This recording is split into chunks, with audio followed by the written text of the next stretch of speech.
जो बटाला पंजाब से आई हैं, से रूबरू वार्ता और कुछ जिज्ञासाएं। जैसा सुनने में आया है कि आपका जन्म अमृतसर पंजाब में आज से कोई 6-7 दशक पूर्व एक संभ्रांत ब्राह्मण कुल में हुआ था। पिता की एकमात्र ज्येष्ठ पुत्री होने के नाते आप परिवार में अत्यंत लाडली थी। साथ ही साथ शिक्षा के क्षेत्र में अत्यंत कुशाग्र बुद्धि की थी।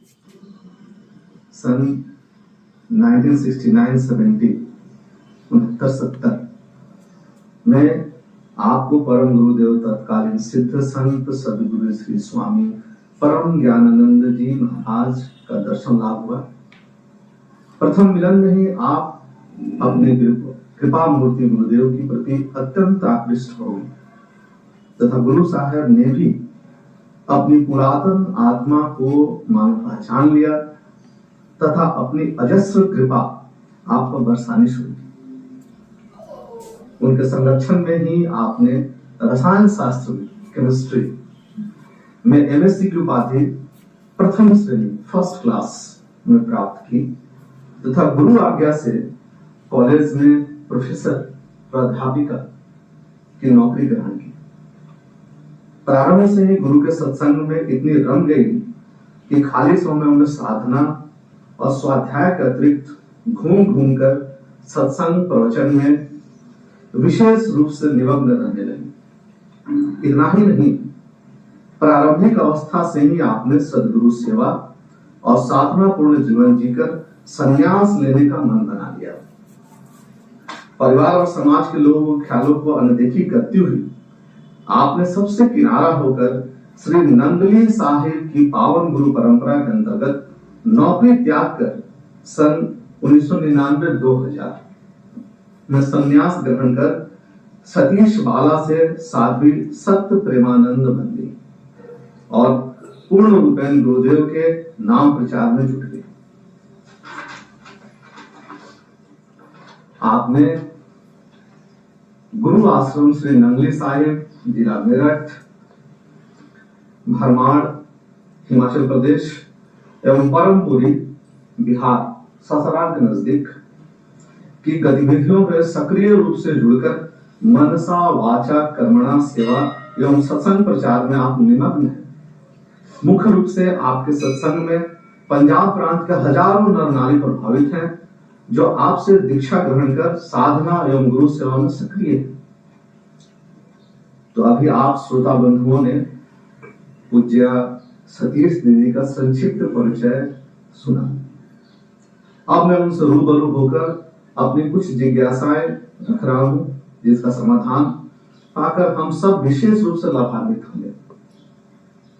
इसके साथ ही साथ श्रोता बंधु ये जान लें कि आप अद्वैत स्वरूप आश्रम यदा कदा आया करती हैं क्योंकि आप उक्त आश्रम के संचालक श्री स्वामी पूर्णानंद जी महाराज के अत्यंत प्यारी गुरु बहन है और दोनों का ही जीवन करीब समरूप उद्देश्यों के लिए समर्पित है। आज दिनांक 1 मार्च 2015 को दीदी जी हमारे तुपुदाना आश्रम में पधारी है। मैं एक परिचय और देना चाहता हूं। इनके साथ आई है सुश्री नरेश दीदी जी जो स्वयं भी साध्वी हैं। परम गुरु की सेवा के प्रति ये भी आजीवन समर्पित हैं। ये खुद भी पंजाब प्रांत में कॉलेज प्रोफेसर के पद से कुछ ही वर्ष पूर्व सेवानिवृत्त हुई हैं। विशेष खुशी की बात यह है कि ये भी साध्वी सत्य प्रेमानंद जी की शरीर नाते बहन ही है। इनका जीवन भी त्यागपूर्ण है। दीदी नमस्कार। दीदी जी, जैसा कि अभी आपने ऊपर में जो व्यक्त किया गया है कि एक आप सम्राट परिवार में जन्मी पली, उच्च शिक्षा प्राप्त कर प्रोफेसर की नौकरी भी की। दुनियावी दृष्टि से यह समृद्ध तो सच्ची बहुत बड़ी बात कही जाएगी। फिर भी सब त्याग कर आपने संन्यास का रास्ता क्यों अख्तियार किया? और एक दूसरा चीज मैं ये भी जानना चाहूंगा कि आपको आपके गुरुदेव में ऐसा क्या आकर्षण नजर आया कि जिससे प्रभावित होकर आप आजीवन उनके ही होकर रह गए? ऐसा हमारे परिवार में, हम लोग ब्राह्मण परिवार से थे, पर उनमें कोई दीक्षित नहीं था। हम लोगों के यहाँ गीता अध्ययन वगैरह करते थे हमारे बुजुर्ग लोग, मेरी मदर। पर ये जो मेरी बहन है छोटी, मासी जी की बेटी है, ये नरेश, ये मेरे से 1 साल छोटी है, तो ये गुरु महाराज जी के कांटेक्ट में पहले से आई। और मेरी लाइफ का उद्देश्य रहा था डॉक्टर बनना, कि मुझे डॉक्टर होना है। तो मैंने मेडिकल साइंस से +2 किया। उस पीरियड में एक बार मेरा एडमिशन नहीं हो पाया। उसके बाद मैंने सेकंड टाइम ट्राई किया तो एडमिशन हो गया। मैंने उसको इम्प्रूव किया, +2 को एडमिशन हो गया। तो उसमें फ्रेश स्टूडेंट्स ने उस पर केस किया कि ये पुराने वाले बच्चे दोबारा आ जाते हैं, हमारा चांस मिस हो जाता है। तो कई सालों से हो रहा था, उस साल नहीं हुआ, वो केस मतलब फेल कर गया। मतलब उस साल ऐसा था कि मतलब जो बच्चे इम्प्रूव्ड केसेस थे वो नहीं ले गए। अच्छा। तो मैंने डिसाइड किया, जबकि दीक्षा मैंने पहले ले ली थी 67 में, +2 पास करने के बाद। गुरुदेव के किसी अच्छा। तो मुझे शुरू में तो आप नहीं कह सकते, क्योंकि मैं अभी गुरु महाराज जी को नहीं मिली थी। मुझे लगा कि मैं इस लाइन में आई शायद इसलिए मैं अपने उद्देश्य को नहीं, से थोड़ी सी नेगेटिविटी आने लगी मुझे। और मैंने कहा कि मुझे ना पढ़ना है मुझे, और ना मुझे शादी करनी है, मुझे सेंट बनना है। ऐसा मैं सोचना शुरू कर दिया। ये विचार प्रथम बार आने लगा। तो ये गुरु महाराज जी को मिली थी, मैं कुछ देर बाहर चली गई थी पढ़ने के लिए। तो इसने कहीं महाराज जी से बात करी कि ऐसे मेरी बहन है और वो पढ़ने में बहुत अच्छी थी, अभी कहती मुझे पढ़ना नहीं है। तो महाराज जी तो अंतर्यामी महापुरुष थे, सिद्ध योगी राज थे वो। तो उन्होंने मेरे को मिले तो नहीं थे, पर वो तो जानते हैं सब कुछ। तो उन्होंने मेरे को एक लेटर लिखवाई बड़ी अच्छी। लेटर मुझे अभी भी काफी याद है। उन्होंने लिखवाया कि बेटा डॉक्टर बनना था सेवा के लिए, और ये भी मैं कहती थी कि मुझे डॉक्टर बनना है, मुझे फौज में जाना है, और मुझे अपने देश की सेवा करनी है, अपने जवानों की सेवा करनी है। तो उन्होंने कहा कि बेटा सेवा तो एक मोहल्ले की कर ली जाए, एक इंसान की कर ली जाए, सेवा तो सेवा ही होती है। तो सेवा तो वो होती है जिससे हम किसी का हृदय बदल डालें, है। अगर तुम ये सोचती हो कि डॉक्टर बन के बढ़िया सेवा होती है, तो तुम जिसको मान लो किसी का बुखार उतार दोगी, किसी का इलाज कर दोगी, तो मजा तो तब था, उसको फिर कभी बुखार होता ही नहीं, और होता ही नहीं, तो फिर सेवा तो पूरी ना हुई ना। हमने सेवा की तो मेरे हिसाब से तो सेवा वो है, वो भी कोई सेवा होगी ना, वो भी कोई एक इलाज होगा। कि गुरु साहब गरम लौ पे बैठे थे, पंचम पातशाह गुरु अर्जन देव जी, और वो तब भी घबराए नहीं, उन्होंने कुछ नहीं किया। वो आंख बंद किए गुरुदेव का चिंतन कर रहे थे, तेरा भाना मीठा लागे। तो वो कैसा, वो भी एक ज्ञान होगा, वो भी एक साइंस होगी कि वो गरम लौ भी गरम नहीं लग रही थी, वो गरम रेत पड़ रही थी, तब भी उनके चेहरे पे कोई शिकन नहीं थी। तो मेरे हिसाब से एक वो भी डॉक्टर है, आध्यात्मिक डॉक्टर कहते हैं। तो अगर एक इंसान सेवा ही करना चाहे तो उसको ये पर्टिकुलरली क्यों सोचना कि मैं डॉक्टर ही बनूं। सेवा तो बेटा एक मोहल्ले की कर ली जाए, एक गरीब की कर दी जाए, एक किसी की भी कर दी जाए तो बहुत बड़ी बात है। तो इसलिए अभी तुम्हारी उम्र पढ़ने की है, तो मैं समझता हूँ विद्यार्थी को अपने जीवन में पढ़ना ही सबसे बड़ी सेवा तुम्हारे लिए। तुम मन लगा के पढ़ो, उसके बाद ये कुदरत फैसला करेगी तुम्हें क्या करना है। तुम खुद क्यों डिसाइड करके बैठ गए कि मुझे डॉक्टर ही बनना है। तो तुम खूब मन लगा के पढ़ो, पढ़ने के बाद ईश्वर तुम्हें जिधर प्रेरित करेगा, जिधर तुम्हारी प्रारब्ध तुम्हें ले जाएगी, तुम चले जाना। इसलिए बेटा तुम पढ़ाई करो।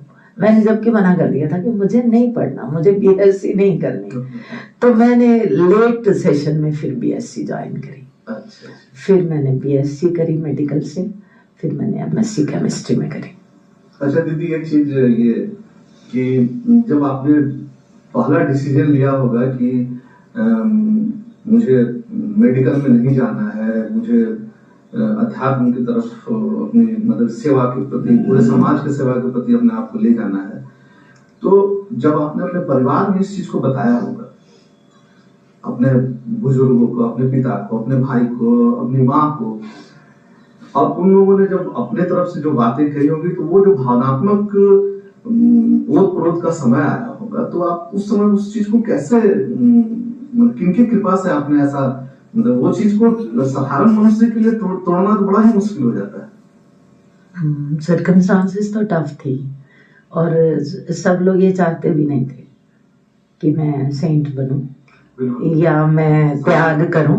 पर उसी पीरियड में संत भी मिले थे, सत्संग भी मिला था, गुरुदेव अभी नहीं मिले थे। तो मैंने बीएससी ज्वाइन करी, उसी पीरियड में दिवाली का दिन था।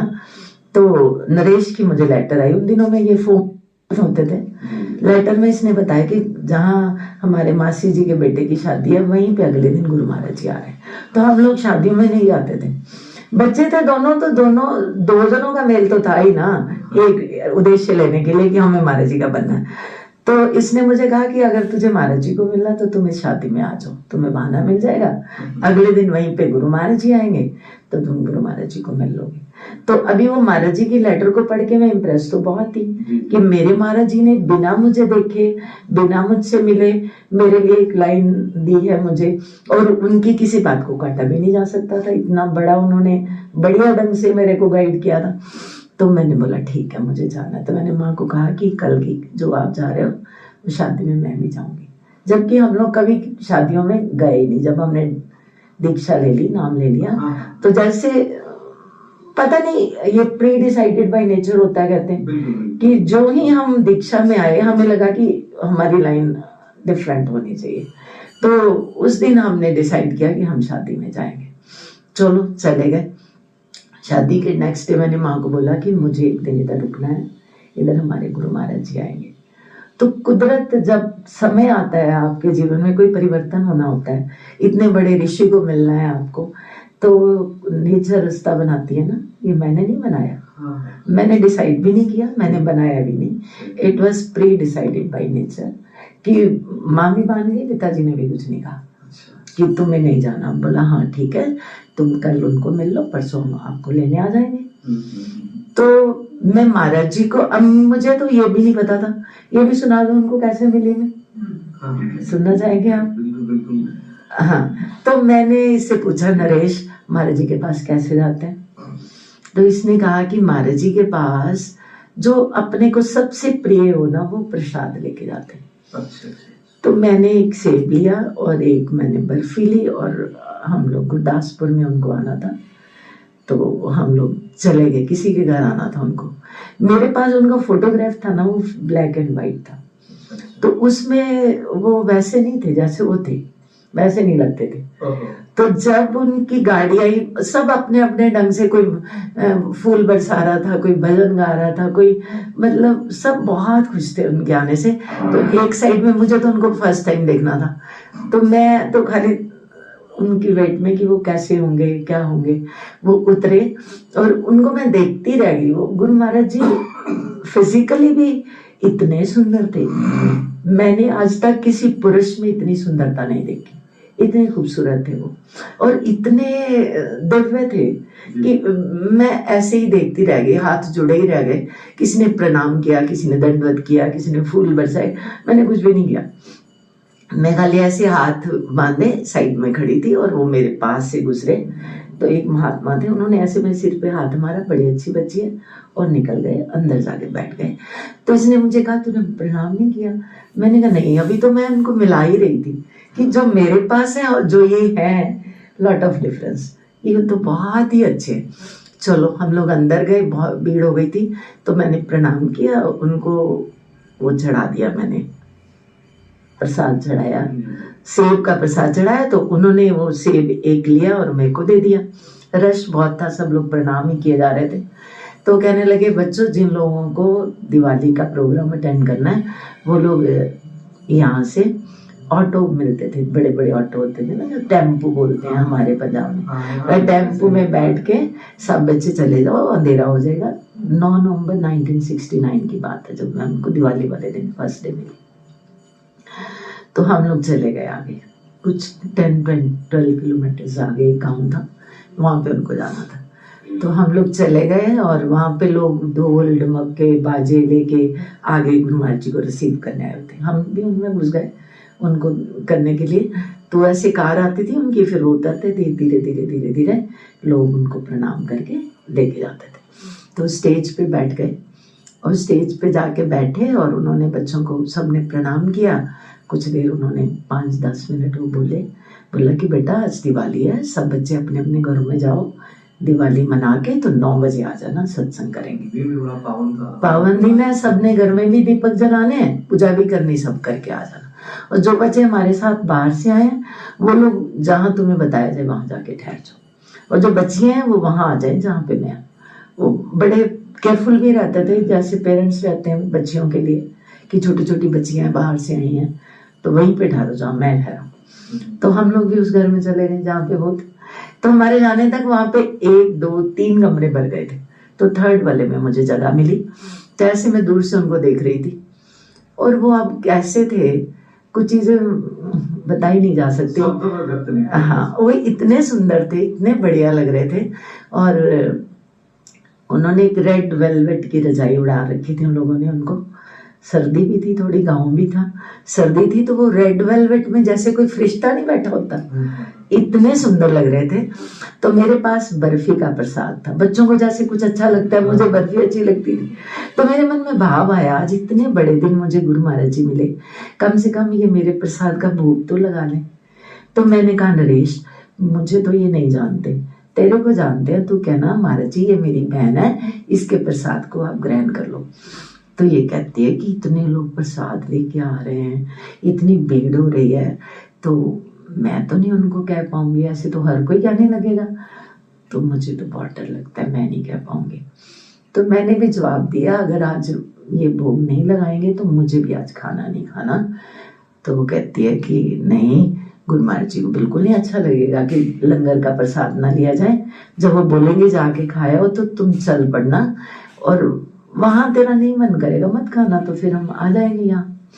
वही हुआ, महात्मा जी आए, महाराज जी लंगर तैयार है, भेज दो। महाराज जी ने कहा बच्चे वाली माइयां पहले जाओ, बच्चों को भूख लगी होगी। तो लेडीज चली गई। लेडीज ही मोस्टली ज्यादा होती हैं, जेंट्स लोग तो रात को आते थे ज्यादा। कमरे खाली हो गए तो मेरे को उस कमरे में सीट मिल गई। तब मैं इतनी नजदीक थी ना, और मुझे जैसा कि हमने अभी तक तो पढ़ा था या संतों से सुना था, उनको तो नहीं देखा था, तो मुझे ऐसे लग रहा था कि ये अंतर्यामी है, ये भगवान है, ये बहुत बड़े हैं, ये जान रहे हैं। तो कभी बचपन में छोटा सा झूठ भी बोला होगा ना, वो भी मुझे लग रहा था कि ये भी जान रहे हैं। तो मेरे को इतना डर लग रहा था, मैं इतना रो रही थी उनको देख के, और मुझे ये भी लग रहा था मैं इनको कहीं देखा है। और जैसे कोई बच्चा गुम हो जाता है फिर अपनी माँ को मिलता है तो रोने लगता है, ऐसे मैं उनको देखूं, मुझे रोना है, तो जब मैं देखूं तो मुझे देख रहा है, तो मैं नीचे देखने लग जाऊं कि इनको पता चल रहा है कि ये लड़की कहाँ से आई। फिर मैं ऐसे मुंह साफ करके फिर देखूं, तो जब भी मुझे ख्याल आया कि ये कहीं मुझे देख तो नहीं रहे, तो वो पहले ही देख रहे थे। तो मैं इतनी भावुक हो गई, और मेरा वो प्रसाद हाथ में पकड़े पकड़े पकड़े, तब ये प्लास्टिक वाले लिफाफे भी नहीं होते थे, अखबार का लिफाफा था, उसमें पिचक पिचक के वो ऐसे हो गया था। और मुझे ये था कि ये भोग नहीं लगाएंगे तो मुझे तो खाना नहीं खाना। तब तक महात्मा जी कहते महाराज जी सबको भेज दीजिए, खाना तैयार है। सब माइया बच्चे खा लिए। महाराज कहते चलो अब सब बच्चे जाओ, खाना खाओ, हम भी खा लें, फिर सत्संग में चलेंगे। तो हर कोई उठता, महाराज जी को प्रणाम करता, चल देता। तो मुझे था कि शायद ये मेरा प्रसाद ले ले, भाव ये था। तो मैं लास्ट में खड़ी हुई, मेरे आगे नरेश थी, इसके पीछे मैं। तो सब प्रणाम कर रहे थे, जा रहे थे, प्रणाम कर, तो मेरे हाथ में प्रसाद का लिफाफा था। इसने प्रणाम किया, उसके बाद मैंने किया। जैसे ही मैंने प्रणाम किया, उन्होंने मेरा सिर पकड़ लिया और मेरे हाथ से लिफाफा छीन लिया। और वो ठीक जो मैं सोच रही थी वो कहने लग गए। कहते कब से लाई है, देती मुझे है नहीं, और हिसाब लगा रही है, ये नहीं खाएंगे तो मैं नहीं खाऊंगी। तो तूने तो बेटा चक्कर लगाने जाना था, वहां खाना तो था नहीं। इतना कह के वो फाड़ दिया लिफाफा, और उसमें से ऐसे थोड़ा सा ले लिया उन्होंने। तो मुझे लगा ये हाथ से लेंगे, इनका हाथ गंदा हो जाएगा। इतने सुंदर थे वो, मैं भागी फटाफट की मैं एक प्लेट ही ले आऊं। मैं प्लेट लेके आई, तब तक कहते अभी मैं नहीं खाता तो तेरा मन टूट जाता, तो ऐसे ही घूम के आ जाती। तो बच्चे मैंने तो खा लिया। पर ये बता तू मुझे मेरे लिए लाई क्या है। मैंने कहा महाराज जी मैं लाई तो बर्फी थी पर ये खोया बन गया, ढेला बन गया। मैं क्या लाई तो बर्फी थी तो ये खोया बन गया। कहते ऐसे ही होता है, जो गुरु महाराज जी के पास आता है उसकी सूरत नहीं बदलती, उसकी सीरत बदल जाती है। तो बेटे बैठ जाओ, तुम्हें तो भूख है नहीं, तुम तो घूमने जा रहे थे। तो एक तरफ मैं बैठ गई, एक तरफ नरेश बैठ गई। तो मुझे पूछने लगे तू पढ़ती है? मैंने कहा जी। कहाँ से आई है? अमृतसर से। कौन सी क्लास में पढ़ती है? मैंने कहा BSc पार्ट 2 में पढ़ती हूँ। कौन से सब्जेक्ट लिए? मैंने कहा मेडिकल लिया। तो कहते हैं कि तुमने दीक्षा ली है? मैंने कहा हाँ जी। मैंने महात्मा जी का नाम लिया, मुझे उनसे दीक्षा ली है मैंने 2 साल पहले। तो कहते फिर तू जपती है, ध्यान करती है? मैंने कहा महाराज जी उन्होंने बोला था कि जब करने से तुम्हें कुछ दिखेगा, कुछ सुनेगा, तुम्हारा ध्यान लगेगा। तो कुछ देर महाराज जी मैंने किया तो मुझे कुछ दिखा भी नहीं, सुना भी नहीं, तो मैंने कम कर दिया। करती तो हूँ पर इतना रेगुलरली नहीं करती। तो कहते हैं अगर कोई घर में हम किसी को बहुत प्यार करते हैं और वो हमसे रूठ जाए तो हमें क्या करना चाहिए? मैंने कहा फिर हमें उसको मनाना चाहिए। जब हम उसको प्यार करते हैं तो रूठ गया तो मनाना चाहिए। तो कहते भगवान ने हम कब से हमने आत्मा के रूप में उनसे जुदा होके आए और इस दुनिया के प्रपंच में फंस गए। हमने उनको कभी याद नहीं किया, कभी उनको मनाया नहीं। तो बेटा तुझे खटखटाने का तरीका सिखाया गया था कि उनका द्वार खटखटाओ, तो तूने खटखटाना बंद कर दिया तो कैसे आएंगे? हुआ तो ऐसे ही, मैंने बंद कर दिया। कहते तो तुम बैठो, फिर हम तुम्हें फिर से दीक्षा देते हैं। फिर से दी, पता नहीं अब क्यों उन्होंने ऐसी कृपा करी, उन्होंने फिर से मुझे दीक्षा दी। सारी प्रोसेस जो दीक्षा की है, सारे स्टेप्स उन्होंने खुद अच्छे से समझाए और फिर थोड़ा सा सत्संग सुनाया, बड़ा अच्छा। उन दिनों में एक मैगजीन होती थी, अब भी शायद होगी, धर्म युग थी। काफी प्रचलित थी। तो धर्म युग को ऐसे पलटने लगे। तो कहते हैं कि देखो बेटा इसके एक पेज में जो लिखा है वो इस पे नहीं लिखा, जो इस पे लिखा है वो आगे नहीं लिखा, जो यहाँ लिखा है वो आगे नहीं लिखा। इसी तरह आदमी की जिंदगी के जो दिन है, जो आज है वो कल नहीं है, जो कल है वो परसों नहीं है। तो हम एक ही परिस्थिति में उलझ के रह जाते हैं, नेगेटिविटी में उतर जाते हैं। उतरी भी थी मैं। तो हम सोचते हैं कि ऐसा ही रहेगा, ऐसा नहीं रहेगा। जो इसमें यहाँ लिखा है वो आगे नहीं, जो आगे लिखा है वो आगे नहीं। तो बेटा ऐसी बात नहीं है। हाँ, जब हम महापुरुषों के पास जाते हैं, उनसे प्रेरित होते हैं, उनसे दीक्षा लेते हैं, उनकी वाणियों में उतरते हैं, तो धीरे धीरे धीरे धीरे हमारे हृदय में, हमारे दिमाग में, हमारे विचारों में परिवर्तन होने लगता है। तो फिर उन्होंने एक बड़ी अच्छी बात सुनाई कि काबुल में कुछ घोड़े होते हैं। तो घोड़ों की, काबुली घोड़े बड़े मशहूर हैं, सबसे बढ़िया किस्म के, आला किस्म के उन्होंने कहा माने जाते हैं। तो कहते बेटा उनका एक टेस्ट होता है, जब घोड़ों के बच्चे होते हैं, बछेरे, तो उनको एक जगह बांध घरे में और उनको 3 दिन भूखा रखते हैं। छोटे बच्चों को जब वो बर्थ लेते हैं तो उन छोटे छोटे बच्चों को, घोड़ों को बांध देते हैं, कटघरे के आगे 3 खाइयां खोद देते हैं और उस खाइयों में उनको 3 दिन भूखा रखते हैं। तो वो बहुत हो जाते हैं। तो फिर वहां पे एक फायर किया जाता है। फायर करने से वो घोड़ों के बच्चे जंप करते हैं। तो कोई घोड़ा 1 खाई पार कर जाता है, कोई 2 कर जाता है, और जो बहुत उसमें स्टाउट रहता है वो 3 क्रॉस कर जाता है। तो वो होता है अव्वल दर्जे का घोड़ा, जिसको कहते हैं रेसी घोड़ा। तो उस जमाने के हिसाब से उन्होंने कहा उसकी कीमत 1 लाख। और फिर कुछ 2 करते हैं, कुछ 1 करते हैं, और वो बहुत घटिया किस्म के होते हैं, वो उसी में घूमते रह जाते हैं। उनको कहते हैं लद्दू घोड़ा। तो बेटा लद्दू घोड़े का मतलब ये समझ लो कि जो अपना परिवार पाल लेते हैं, घर गृहस्थी चला लेते हैं, अपना ही देखते हैं, वो लद्दू घोड़े हो गए। तो जो उससे कुछ उभरते हैं, समाज का कुछ कर पाते हैं, किसी का कुछ थोड़ा करते हैं, किसी की हेल्प करते हैं, वो 1 खाई पार कर गए। कुछ 2 कर जाते हैं, कुछ 3। तो ये जो महान पुरुष होते हैं बेटा, जो योगी राज होते हैं, वो तीनों खाइयों को पार कर जाते हैं। तो खाइयां समझ ले, सत्य रज तम, वो तीनों को पार करके त्रिगुणातीत हो जाते हैं। तो उसमें ब्रह्म ज्ञानी महापुरुष आते हैं। अब ये तुम लोगों की बेटा साधना है, तुम लोगों का भाव है, निष्ठा है, और फिर तुम्हारा एक उद्देश्य है कि तुम क्या कर पाओगे जीवन में।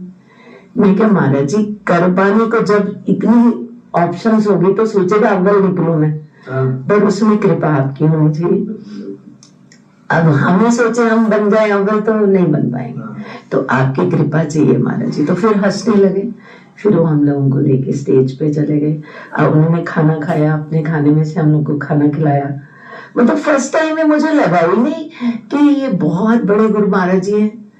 मतलब जैसे लोगों को गुरु के प्रति निष्ठा होती है, हमें लगा ये हमारे सारे रिश्तों के एक रिश्तेदार है। जैसे हम बोलते नहीं, तमेव माता च पिता तमेव, मुझे लगा ये सब कुछ है।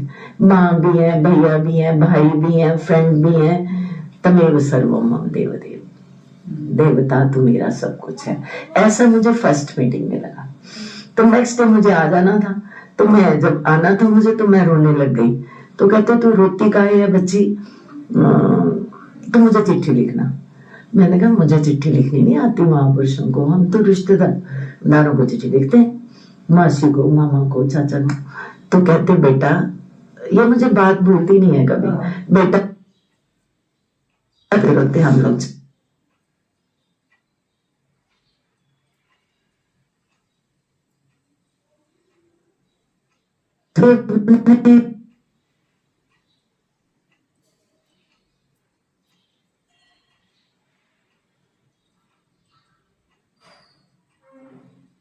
रुतबा कबीर और नानक का रुतबा है, इनका रुतबा राम और कृष्ण का रुतबा है। इन्होंने इतनी, ये दक्ष बराबर के हो गए, मैं इनको कोई आदेश नहीं दे सकता, पर मैं आशीर्वाद देता हूँ जो इनसे दीक्षा लेंगे या आगे अगली पीढ़ी जो उनसे दीक्षा लेगी, जिसमें हमारे गुरु महाराज जी भी आ गए और आगे उनके संत भी आ गए, उनको भी बरकत होगी, उनको भी रूहानियत हासिल होगी। ऐसा आशीर्वाद हमारे दादा गुरुदेव जी का था। हाँ, तो अभी तो जब आपसे बात हुई तो ये समझ में आ गया कि ये बात जो है वो शंकराचार्य समय से प्रचलित, मतलब ये जो है वो एक सनातन धर्म के अंतर्गत ही अंतर्गत, बिल्कुल। जी जी। तो दीदी ये बताइए कि आपके गुरु साहब ने कुछ साधना की कुछ पद्धति बताई है, ऐसा कुछ जी? मतलब उसके बारे में थोड़ी जिज्ञासा है, जानना चाहते हैं कि साधना किस तरह से आम मनुष्य को, या क्या क्या स्टेजेज होना चाहिए, जैसे आपने बताया कि दरवाजा खटखटाने वाली जो बात आपने बताई थी, तो साधना पद्धति में ऐसा है, हमारे गुरुदेव की जो साधना पद्धति है वो पुरातन है, सनातन है, कोई नई नहीं है। उसमें हम लोगों को जो जप बताया जाता है या जो ध्यान करना बताया जाता है, वो प्राण से बताया जाता है कि आपने प्राण से ध्यान करना है, प्राण में ही जप करना है। और वो जब ऑलरेडी आपके अंदर हो रहा है, आपने खाली प्राण में ध्यान लगा के उनको सुनना है। हमारे गुरु महाराज जी ये कहते थे कि जो आपका मन है, मन की जो गति है, वो डायरेक्टली प्रोपोर्शनल है श्वास की क्रिया से।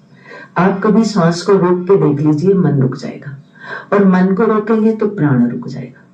मन और प्राण का इतना गहरा संबंध है, पर ये इतनी सूक्ष्म बात है, प्राण से मन को साधना इतना आसान नहीं है जब तक उसमें पवित्रता नहीं आएगी। सतोगुणी मन नहीं बनेगा, पवित्र नहीं बनेगा। तो मन को पवित्र करने के लिए गुरु महाराज जी कहते थे सेवा करो, पर सेवा में वो एक वर्ड बहुत यूज करते थे, निष्काम। निष्काम माने किसी कामना को लेकर सेवा करोगे तो कामना की पूर्ति हो जाएगी, पर आप जब भी कोई छोटा सा भी कर्म जिंदगी में निष्काम कर दोगे, उसका फल अनंत गुना हो जाएगा। एक बात।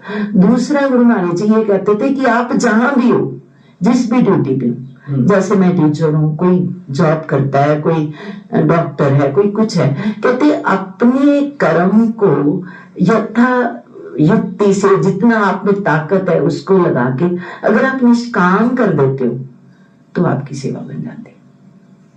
जैसे हम लोगों को ड्यूटी दी गई, जैसे मुझे कहा गया कि तुम्हें पढ़ाना है, कहता तो तुम्हें बेटा बच्चों को पढ़ाना मेरी सेवा समझ के, कि बच्चों को पढ़ाना गुरु महाराज जी की सेवा है।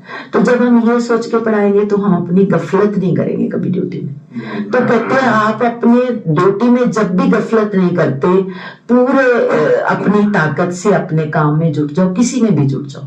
लोगों ने माँ बाप की सेवा करके भी तो भगवान को प्राप्त किया ना, भगवान उनको मिलने आ गए।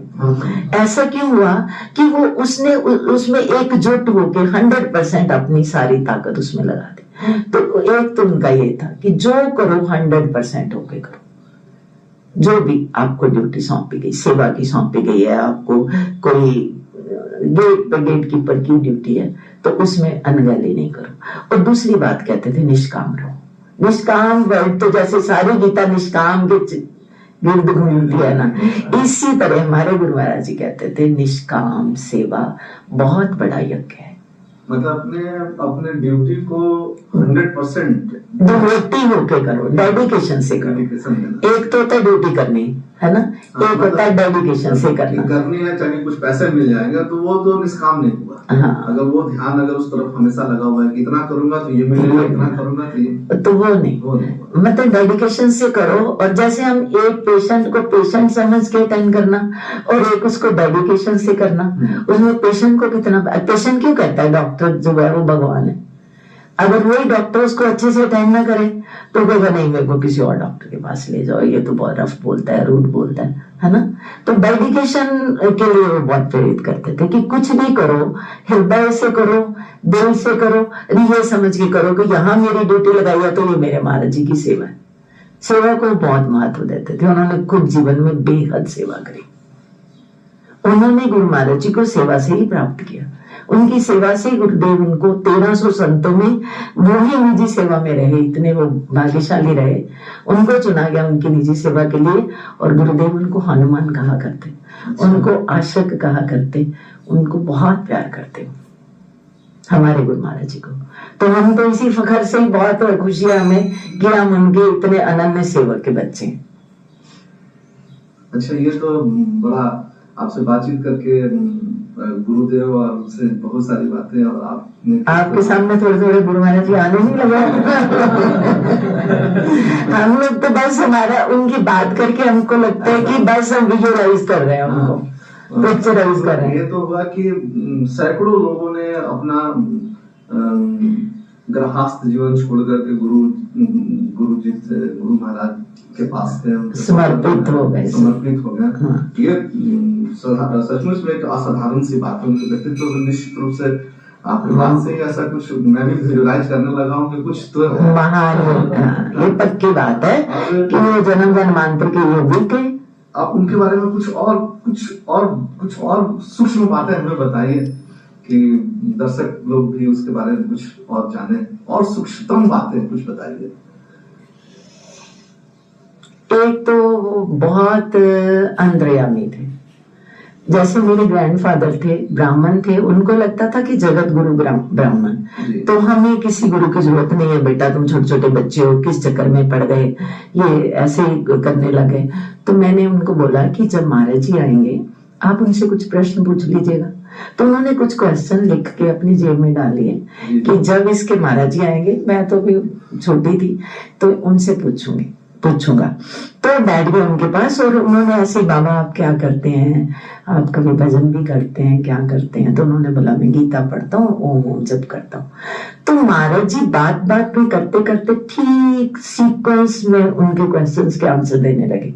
उन्होंने स्टार्ट ही वहीं से किया जो वो पूछना चाह रहे थे। उनको मौका नहीं दिया उन्होंने कि वो कागज निकाल ले और पूछे। तो इतने सेटिस्फाइड हो गए, वो इतने प्रसन्न हो गए उनसे। तो हमें कहते थे, कल भी तो वही महाराज जी थे, जैसे वो अमृतसर आए तो हमको होता था कि आज कॉलेज नहीं जाए, ये 2-3 दिन हम उनका सहचर्य में रहे। तो उनको लगता कल भी वहां गए थे, आज भी वहां जा रहे हो, रोज रोज क्यों जाते हो, एक बार देख तो लिया। तो उस दिन मैंने क्या देखा, हमारे घर से जो भी उनको लेने आया तो महाराज जी वहां जा रहे हैं तो ये भी पीछे पीछे जा रहे हैं। दिन भर मेरे ग्रैंडफादर उन्हीं के साथ कोई ना कोई उनका सामान उठा लेते, उनके पीछे पीछे पीछे पीछे रहे। जब शाम को उनको वापस आना था, छियाटा एक जगह है, शुगर मिल है वहां पे, 10 किलोमीटर फ्रॉम अमृतसर। तो उनकी कार का हॉर्न बजा, वो कार में बैठे और जब वो गए तो जैसे इनको होश आया कि जैसे ही किसी और लोग में घूम रहे थे, तो कहते हैं कि महाराज जी ने देखा कि अब आज तो बच्चे रात को कहेगा इनको ले जाना, का बेटे आज तुम घर रहो कल आना। तो हम भी आ गए। तो मैंने कहा बाबा जी आप उनके साथ दिन भर क्यों रहे, आप तो कहते थे रोज तुम लोग जाते हो, रोज जाते हो, आज अब सुबह से लेके अभी तक उनके साथ हो, आप घर ही नहीं गए क्यों? कहते बेटा मुझे नहीं पता चला, अब वो गए हैं तो मुझे पता चला कि कहीं मैं रह गया उनके पीछे, मैं क्यों घूमा क्यों पता नहीं।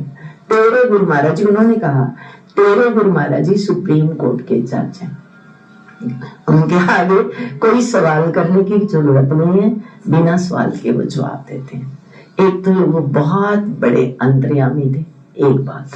दूसरा बात ये था कि वो इतने सरल थे, इतने सहज थे सबके लिए। आप आ गए, कोई आ गया, कोई आ गया, आपको कभी गैरियत नहीं लगेगी कि हम किसी के पास आ गए, कैसे जाएं, कैसे मत्था टेकें, कुछ भी नहीं। जैसे हम लोग छोटे थे, हमें तो इतना सलीका भी नहीं था कि संत के पास कैसे जाया जाता है, तो पर उन्होंने हम लोगों पे इतना प्यार लुटाया, इतना प्यार लुटाया। उनका एक आश्रम है हमारे हिमाचल में, बरमाड़ में, तो हम लोग जाते सैटरडे, हर सैटरडे को चले जाते। तो मंडे मॉर्निंग हम 1/3 लीव लेके, तो बटाला वहां से 110 किलोमीटर है, तो टाइम लगता था। तो हम एक छुट्टी की 3 छुट्टियां मनाते, 1/3। तो महाराज जी इतना प्यार करते, हम इसके काबिल नहीं थे। अभी मैं ये कहती हूँ, हमारी कोई औकात नहीं थी, हमारा कोई गुण नहीं था, हमारा कोई साधन नहीं था कि वो हमें प्राप्त होते। उन्होंने अपनी रहमत से हमको ढूंढा। वही तो कहता ना, मैंने गुरु को ढूंढा, हमारे गुरुदेव ने हमें ढूंढा, हमें ढूंढा, अपना बनाया, इतना प्यार दिया। हम जाने लगते तो वो बच्चों को जैसे माँ छोड़ने नहीं जाती, वो रोड तक आते, रोड पे बस आती, हम चढ़ जाते तो आशीर्वाद देके भेजते। क्या ये काबिलियत थी हमें? नहीं। इससे आप इमेजिन कीजिए कि वो कितना प्यार लुटा डाला उन्होंने कि आपके पास कोई जवाब ही नहीं था सिवाय इसके कि आप उनके हो जाओ। उन्होंने चाहा भी नहीं हम हो जाए। अगर घर वालों ने कहा हमें इनकी शादी करनी तो क्या कर दो, उन्होंने कभी नहीं कहा मत करो। ये हम लोगों ने जिद करी कि हमें शादी नहीं करनी, और उसके लिए फाइट भी हमें करना पड़ा। वो मान के देखते रहते। हाँ, उन्होंने शायद उनके हृदय को प्रेरित कर दिया, इतने तो वो थे, और प्रेरक तो थे वो। ये तो बात है, बिल्कुल आपकी बातों से तो सही बात है। आपके साथ वो नरेश दीदी भी आई हैं। हाँ, उनसे पूछिए अब उनके बारे में। इकट्ठी बातें हैं, एक जैसी स्ट्रगल हमने इकट्ठे ही किया। कुछ अनुभूतियों को ये बता दूं कि महाराज जी के पास कैसे आई। कुछ दर्शक जानना चाहेंगे कि आप दोनों लोग एक साथ अपनी यात्रा आपने प्रारंभ किया, तो आपकी अनुभूतियां निश्चित रूप से दीदी की अनुभूतियों से कुछ अलग रही होंगी, तो वो थोड़ा हम लोग से आप ये कर लीजिए। मैं जब गुरु महाराज जी के पास आई तो मैं 11th में पढ़ती थी, 66 की बात है। तो मेरे साथ मेरी एक क्लास फेलो थी, उसके घर में ना महात्मा जी आया करते थे हमारे, एक जो महाराज जी के एक बड़े सेवक थे, और वो वहां पठानकोट में सत्संग का प्रचार करते थे।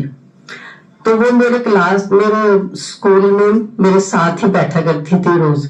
तो वो रोज ना मुझे वो अपने महात्मा जी की बात रोज सुनाया करती थी, ऐसे ऐसे वो हमारे घर में आते हैं, सत्संग होता है, बड़ा अच्छा सत्संग करते हैं। तो एक दिन मैं उसके साथ चली गई, तो मैं पीछे बैठ गई, ऐसे महात्माओं का सत्संग चलो ये कह रही है तो मैं सुन लेती हूँ। तो सत्संग में उन्होंने बड़ा वैराग्य वाला सत्संग किया उस दिन उन्होंने, कि संसार नश्वर है, इतना कुछ हम करते हैं, लास्ट में मर जाना है, ऐसे वैराग्य वाला सत्संग किया। तो वो बात मेरे को बहुत मतलब अंदर घर कर गई कि इतना सब कुछ हम पढ़ रहे हैं, बच्चे तो थे +1 में, कौन सी ज्यादा एज होती है। हाँ, तो मारे जाना है, सब कुछ करना है। मेरे दिमाग में भी यही था कि डॉक्टर बनना। मैंने भी साइंस ली हुई थी, बाद में फिर मैंने भी BSc करी, मेडिकल BSc करी मैंने। तो ये सब कुछ डॉक्टर बनने का ये तरह क्या फायदा है कि जब मारे जाना है, बस वो डेथ मेरे दिमाग में घूम गई, जैसे पहले किसी डेथ का पता ही ना हो। वो उनका सत्संग सुनने के बाद वो डेथ में घर भी आ गए तो भी मर ही जाना है, तो फिर अब ये सब कुछ करने का क्या फायदा है। तो वो आ गई, वापस आ गई। तो फिर सत्या को मैंने कहा कि सत्या, मैंने भी, मेरी क्लास फेलो जो थी, सत्या था उसका नाम, कि मैंने भी तेरे महात्मा जी से मैंने ना नाम लेना, मैंने भी दीक्षा लेनी है। तो मैं गई, अगले दिन उन्होंने मुझे दीक्षा दे दी। लेकिन दीक्षा पूर्ण तब होती थी जब गुरु महाराज जी से मिलते थे और वो मतलब मंत्र देते थे।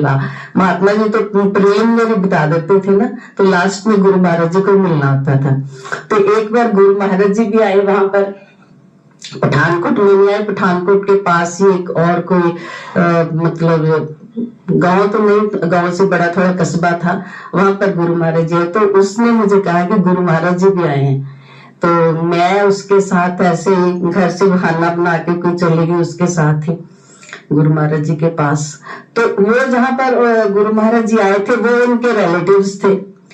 तो सत्या ने मेरे को मतलब इंट्रोड्यूस नहीं कराया गुरु महाराज जी के साथ, वो अपने रिलेटिव्स में मतलब मिक्सअप हो गई। मैं वहां पर इधर उधर बैठी रही कि सत्य आए और महाराज जी के साथ मेरे को इंट्रोड्यूस तो कम से कम कराए। तो लास्ट में मैंने हिम्मत करके ना महाराज जी के कमरे में चली गई और एक दीवार के साथ सट गई, मैं बैठ गई। तो दिल में यही हो रहा था कि महाराज जी के साथ मेरी कोई बोलचाल नहीं हुई, कुछ नहीं हुआ, मैं क्या करूं, अब जाने का टाइम भी हो गया है। तो महाराज जी अपने एक महात्मा को कहते हैं, अपने एक सेवक को कहते हैं कि वो जो बच्ची लास्ट में बैठी है दीवार के साथ, उसको मेरे पास बुला के लाओ। तो मैं बिल्कुल, कोई महाराज जी मतलब किसी ने इंट्रोड्यूस नहीं कराया, तो उसको बुला के लाओ। फिर मैं गुरु महाराज जी के पास आई और बैठी। तो फिर कहने लगे, बच्ची कौन सी क्लास में पढ़ती है, ऐसे बहुत सारी बातें पूछने लगे। तो मैं एकदम रोने लगी कि महाराज जी इतने बढ़िया महाराज जी मुझे मिले हैं, तो मुझे तो दोबारा आने का, क्योंकि घर वालों की बहुत ऐसी परिस्थिति थी ना, वो आने तो देते नहीं, तो झूठ बोल कर तो आई थी ऐसे। तो महाराज जी मुझे कल भी बुलाना, कल मैं दोबारा बुलाना मुझे। तो महाराज जी कहते बुलाएंगे, अब तो एक बार आ गई, अब तो आती रहेगी। तो फिर गुरु महाराज जी बैठे थे। मैंने कहा महाराज जी मेरी ना आपकी कोई प्रतिमा नहीं है मेरे पास, कोई फोटो नहीं है, तो मुझे अपनी फोटो दे दीजिए। तो महाराज जी एक सेवक को कहने लगे, इस बच्ची को एक फोटो दे दो, प्रतिमा दे दो। तो फोटो दे दी। फिर मैंने महाराज जी से डायरेक्ट पूछ लिया, महाराज जी इसकी कीमत क्या है पता नहीं था। तो महाराज जी बहुत खूब हंसे, जोर जोर से हंसने लगे महाराज जी। महाराज जी कहते हैं इसकी कीमत, 2 बार महाराज जी ने कहा इसकी कीमत, इसकी कीमत, इसकी कीमत है तेरा तन, तेरा मन, तेरा धन। अच्छा, तो कीमत थोड़ा लेनी थी। फिर गुरु महाराज जी ने कहा तेरा स्कूल का टाइम हो गया, वो बता तो दिया था, मैंने इस क्लास में पढ़ती हूँ तो स्कूल में ठीक से पढ़ना है, और मुझे एक केले का प्रसाद दिया। अच्छा। केले का प्रसाद दिया और फिर मैं स्कूल चल गई। और इतनी वो महाराज जी के प्रति श्रद्धा बन गई थोड़े से टाइम में, मतलब 10-15 मिनट का सारा वो वक्त था सारा। तो मैंने केला जो छिलके समेत खा लिया मैंने कहा महाराज जी का हाथ लगा हुआ है, तो मतलब केला फेंकना नहीं चाहिए, बर्बाद नहीं होना चाहिए, रास्ते में खाए। फिर तो गुरु महाराज जी की ऐसी कृपा होगी कि दूसरे तीसरे दिन महाराज जी वहां जिस गांव में रहते थे वहां से थोड़ी दूरी मेरा स्कूल था, तो तीसरे चौथे दिन गुरु महाराज जी के पास मैं रेगुलर आने लगी। फिर तो बढ़ता गया। कि अभी आपने बोला कि जब आपने गुरुजी से पूछा कि इस फोटो की कितनी कीमत है, फिर उन्होंने कहा 2 बार उन्होंने इसको रिपीट किया, फिर उन्होंने कहा कि इसकी कीमत है तेरा तन, तेरा मन, तेरा धन। इसका मतलब है कि आप लगातार, आप तन का मतलब आप लगातार सेवा कर रही है आश्रम को। जहां तक मुझे जानकारी मिली है कि आप आश्रम के धन से भी बहुत सेवा कर रही हैं। तो ये बताइए कि जो आपका ये किस तरह से अपने निश्चित किया आपने कि ये जो काम होगा, इस काम को किस तरह से सदुपयोग में लाना है? हमारे मिशन में है ये, जो भी कोई दीक्षा लेता है तो उसको पहले तन मन धन समर्पित करने का करना ही होता है, मतलब अपना निश्चय करना ही होता है। महाराज जी जब दीक्षा देते हैं ना, तो उसमें पहले शिष्य का तन मन धन समर्पित करवाते हैं, यानी तब तो संकल्प किया जाता है और बाद में धीरे धीरे अपने आप को समर्पित करना ही होता है। अब तन से, मन से, धन से जिस भी तरह पॉसिबल हुआ वो हमने किया। 100% 100% किया। पहले तो हम वो खुद करते थे, इसलिए वो एक्सपेक्ट नहीं करते। पहले तो जब पढ़ते थे तो महाराज जी को पढ़ाई के प्रति बहुत महाराज जी वो थे, तो अगर थोड़ा सा भी हमें वो सेकंड डिवीजन आ जाने तो गुरु महाराज जी कहते थे कि सेकंड नहीं होना चाहिए, फर्स्ट होना चाहिए तुम लोगों को। फिर जब जॉब करते थे तो भी कहते थे कि पूरी जॉब करनी है। मेरे को तो गुरु महाराज जी ने वैसे ये स्पेशली कहा कि हो सके तो अपनी जॉब पूरी कर देना। हाँ, मैंने पहले नहीं मतलब संन्यास लिया, संन्यास तो खैर विधिवत अब भी नहीं मैंने लिया। तो महाराज जी ने मुझे ये कहा था कि बच्चे हो सके तो जॉब अपनी पूरी कर देना, तो मैंने फिर 58 इयर्स में पूरी जॉब करी है। अच्छा, तो मतलब अभी पंजाब सरकार में प्रोफेसर जो है, आप भी प्रोफेसर? मैं स्कूल में लेक्चरर थी, स्कूल में, हाँ कॉलेज में नहीं, स्कूल में लेक्चरर थी 58 के बाद, लेकिन 3-4 साल ही हुए मुझे, मतलब जॉब रिटायर हुए मुझे, छोड़े हुए। तो ऐसा कुछ विशेष योजना है गुरु सेवा की आगे आगामी दिनों में, ऐसा दीदी? योजना तो कुछ नहीं है, स्वाभाविक ही हो जाता है, प्लानिंग तो कुछ भी नहीं। प्लानिंग गुरु महाराज जी की। मुझे नहीं, आज तक मैंने कुछ प्लान करके नहीं करा, जैसे ये प्रेरणा से करा। डिवाइन पावर, हाँ, डिवाइन पावर आपको इमीडिएटली प्रेरित कर देती है। कभी आपने सोचा भी नहीं होता मुझे ये करना है, और एकदम वो मन को वैसा बना देंगे, ख्याल पैदा कर देंगे कि ये काम करना जरूरी है। तो उसमें हमें अपने आश्रमों को, अपने नजदीक कोई गरीब है उसको, किसी गरीब की बेटी की शादी है उसको, जैसे वो मन में डाल देते हैं कि ये नीडी पर्सन है, यहाँ पे तुम जितना कर सकते हो, तो हम लोग करते भी हैं और करवा भी देते हैं, दूसरों को भी प्रेरित कर देते हैं कि भाई ये काम बहुत जरूरी है, अपने बच्चों का तो सब करते हैं, करो। तो हम लोगों की प्रेरणा से ये होता है कि वो फिर अच्छे से हो जाता है। अच्छा दीदी, एक चीज बताइए, आपका सबसे भावुक क्षण क्या लगता है? भावुक क्षण तो मुझे लगता वही था जब मैं उनको फर्स्ट टाइम मिली थी। वो इतना भावुक था कि मैं जब तक उनके पास नहीं गई मैं रोती रही, और जब मैंने रो के आंख उठाई तो उनको देखा, मुझे यही लगा मैंने इनको बहुत बार देखा है, पर कहीं मैं भूल के छूट गई हूँ और आज फिर से मिली हूँ। मुझे ये नहीं लगा कि मैंने इनको देखा नहीं, मैंने इनको जाना नहीं, मुझे लगा मैं इनकी थी, वापस इनके पास आ गई, जैसे कोई पिछले जन्म से संबंधित हो या पता नहीं। इसका कुछ विश्लेषण नहीं कर सकते हम, शब्दों नहीं। पर ये जरूर लगा कि जितने रिश्ते आज तक मिले उनसे सबसे प्रिय अगर कोई जिंदगी में आप में पूछेंगे तो मेरे गुरु महाराज जी हैं।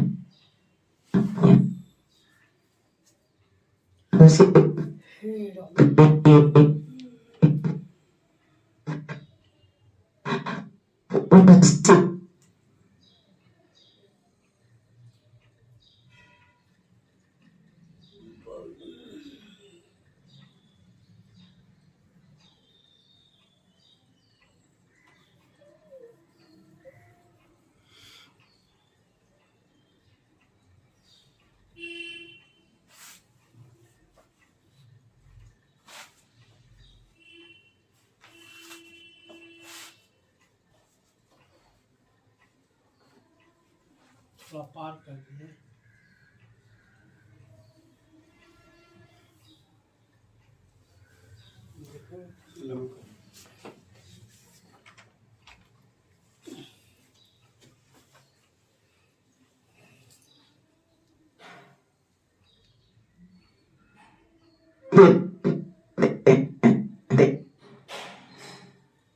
और पार किए तो खराब हो गया।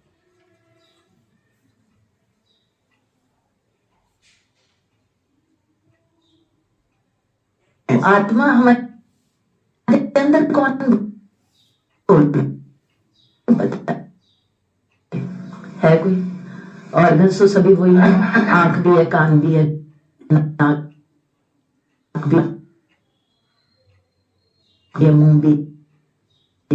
फर्क क्या है? वही आत्मा। आत्मा। तो आत्मा को हम किस रूप में लें? मोटे रूप में हम कह लें हमारे प्राण चल रहे हैं, है ना, तो उसका नहीं चल रहा, डेड बॉडी में प्राण नहीं चल रहा।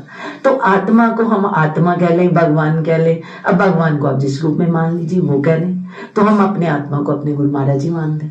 तो हमारी आत्मा में जो प्रेरणा आती है, अगर हम बिल्कुल अपने आप को भैया वाली बात खाली कर दिया, तो खाली हृदय में तो फिर वही बैठे हैं ना, वही बोलते हैं, वही बुलवाते हैं, वही खेलते हैं, वही खिलाते हैं, वही सारा कुछ वही करते हैं। हम खाली उनके एक छोटे से खिलौने हैं, इधर भी वो है, इधर भी वो है। कोई इसको मैं कहता है, कोई इसको तू कहता है।